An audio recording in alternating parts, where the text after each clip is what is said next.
I wanted to continue, obviously, my recordings. My voice has stopped me doing any really recordings for a good part of a week, but I've been doing, obviously, my teaching.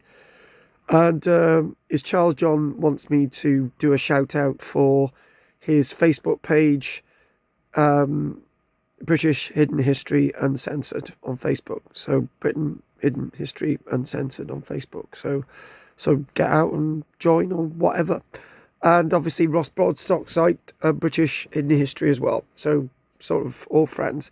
So I wanted to talk this week about a charity that I set up called the Barry Museum Association. And this was in the late 1980s. It was a society it was a charity, a registered charity number. I established it when I was 14. And you could do things like that back then. So it's the late 1980s. And I was still in school, set up a charity, and it was in response to a petition that I'd collected, which I'd handed into the council about having a museum in Barry. And eventually we renamed the charity by 1991, I think it was, into the Vale Museum Association. And you'll see mention of that in this week's column in the Barron District News.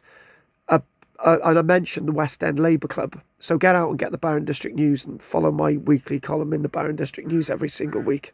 And not the Glamorgan Star. What nonsense would I do writing anything in the Glamorgan Star? So go and look in the Barron District News and follow my column. So I wanted to talk a little bit more about the Barry Museum Association. We used to meet at West End Labour Club occasionally, the hall opposite St Nicholas Community Hall. And we basically had a monthly meeting.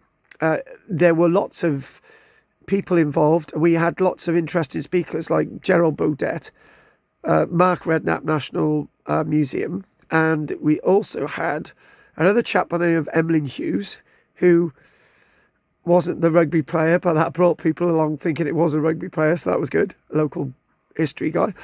And this was all in the 1980s until 1993 when I resigned because somebody took over called Martin Adams, but we'll talk about that at the end. Anyway, we also had guests on our roll, Eric Talbot. Any of you Arthurian people out there would know Eric Talbot's name.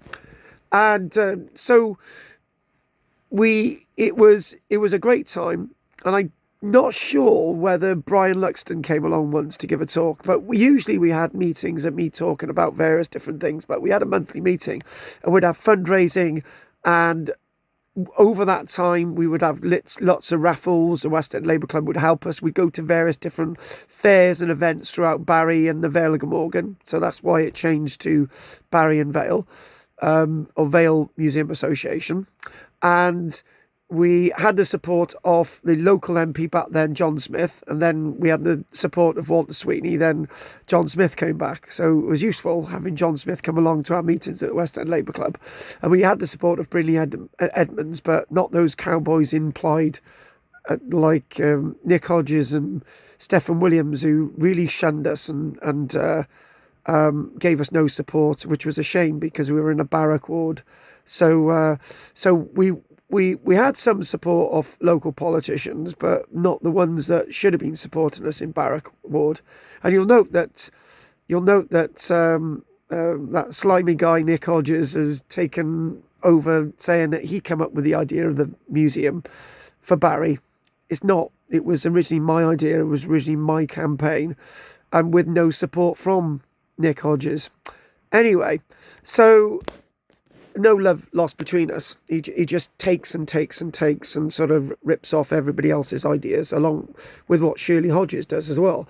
So anyway, so I just wanted to mention again that back in the day, being very young, we would have various fundraisers at fairs and events that we did, as we've already mentioned, and we had lots of other fundraisers, and we had 2 events with Ollie Guppy's stage school. So they were fundraisers. And at one stage, amazingly enough, not making this up, I got a letter there somewhere, several letters written, and one signed directly by Bob Hope. Bob Hope was going to come over and do a fundraiser for us to have a museum in Barry, which was absolutely brilliant. Because as people know,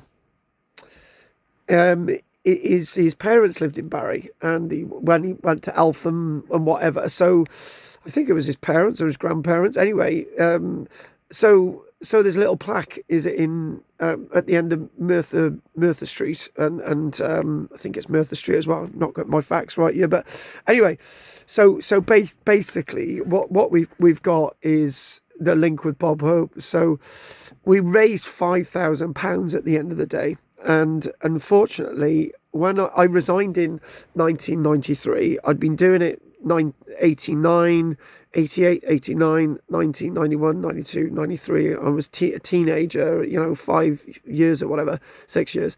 And I packed it in because this guy got involved called Martin Adams, a bit of a bully. Didn't know how to stand up to him. I thought, I can't deal with this guy anymore. I allowed him to join. Can't deal with this guy anymore. And I resigned. And he ended up, when he decided that he took over the society, the charity, and basically he ended up going off with £5,000 that we'd raised for having a museum in Barry. £5,000. It wasn't a massive amount of money at the beginning of the 1990s, but, you could probably still bought something in Barry for that. But now, yeah, that's a pipe dream. And he went off with all the artefacts that we were donated by the Barry Choral Society, by some historians and stuff. He just disappeared with it all. And he ended up disappearing with the money as well. And